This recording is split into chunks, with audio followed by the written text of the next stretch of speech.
ಅದೇನು ಹಿಂದೆ ಇದ್ದಿದ್ದ ಸಿಸ್ಟಮೇ ಇಮಿಡಿಯೇಟ್.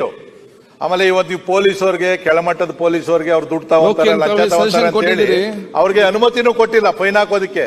ಸರ್ಕಲ್ ಇನ್ಸ್ಪೆಕ್ಟರ್ ಅದ್ರ ಮೇಲ್ಮಟ್ಟದವ್ರು ಹಾಕ್ಬೇಕು. ಇರೋದು ಒಬ್ಬರೋ ಇಬ್ಬರು ಸರ್ಕಲ್ ಇನ್ಸ್ಪೆಕ್ಟರ್ ಎಷ್ಟು ಕಡೆ ಹಾಕ್ತಾರೆ ಫೈನು. ಮತ್ತೆ ಪೀಕ್ ಅವರ್ ಅಲ್ಲಿ ಮೊದಲು ನಮ್ಮ ಇವರಿದ್ರು ಸರ್, ಸಲೀಂ ಅವರಿದ್ರು ಆಫೀಸರ್, ಅವ್ರೊಂದು ಸ್ವಲ್ಪ ಸಿಸ್ಟಮ್ ಮಾಡಿದ್ರು. ಅವ್ರು ಹೆಂಗ್ ಮಾಡಿದ್ರು ಅಂದ್ರೆ ಪೀಕ್ ಅವರ್ ಅಲ್ಲಿ ಎಲ್ಲಾ ಆಫೀಸರ್ಗಳು ಸರ್ಕಲ್ ಅಲ್ಲಿ ನಿಲ್ಲಿಸಿ ಟ್ರಾಫಿಕ್ ಕ್ಲಿಯರ್ ಮಾಡ್ತಾರೆ. ಈಗ ಅದು ಆಗ್ತಾ ಇಲ್ಲ. ಸೊ ಇಮಿಡಿಯೇಟ್ ಒಂದೆರಡು ದಿನದಲ್ಲಿ ತಾವು ಅದು ಆದೇಶ ಮಾಡಿ ಸರ್, ಟೋಯಿಂಗ್ ಮಾಡಿ ಸರ್. ಎಲ್ಲೂ ಮಾಡಲಿಲ್ಲ ಅಂದ್ರೆ ಯಲಂಗದಲ್ಲಿ ಶುರು ಮಾಡ್ರಿ, ನಾನು ಫೇಸ್ ಮಾಡ್ಕೊಂತೀವಿ.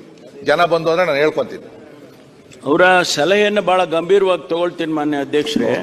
ಈಗಾಗಲೇ ನಾವು ಮೊನ್ನೆ ಪೊಲೀಸ್ ಕಾನ್ಫರೆನ್ಸ್ ಆಯ್ತು. ಆ ಕಾನ್ಫರೆನ್ಸ್ ನಲ್ಲಿ ಬಹಳ ಕಠಿಣವಾದಂತ ನಿರ್ದೇಶನಗಳನ್ನ ಕೊಟ್ಟಿದ್ದೇವೆ. ಬೆಂಗಳೂರಿನಲ್ಲಿ ನ್ಯೂಯಾರ್ಕ್ ಟೈಮ್ಸ್ ನಲ್ಲಿ ಬರೀತಾರೆ ಬೆಂಗಳೂರು ಟ್ರಾಫಿಕ್ ಜಾಮ್ ಬಗ್ಗೆ.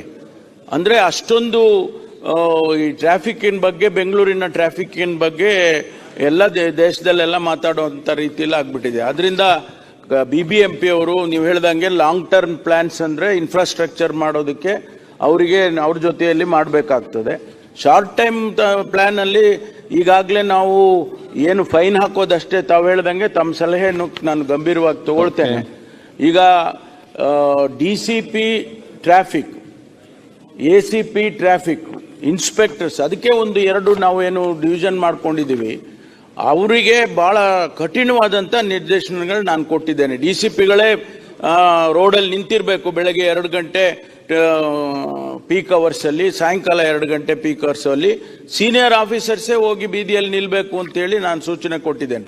ಅದನ್ನೆಲ್ಲ ಮಾಡ್ತೇವೆ ಮಾನ್ಯ ಅಧ್ಯಕ್ಷರೇ. ಓಕೆ, ಒಂದು ಸಜೆಷನ್, ಅಲ್ಲಿ ಟ್ರಾಫಿಕ್ ಬ್ಲಾಕ್ ಮುಂದೆ ಹೋಗುದಿಲ್ಲ. ಒಂದು ಬೆಂಗಳೂರು ನಗರದ ಶಾಸಕರದು ಒಂದೇನೋ ಒಂದು ಸಮಿತಿ ಮಾಡಿಸ್ತಾರ ಕೆಲಸ.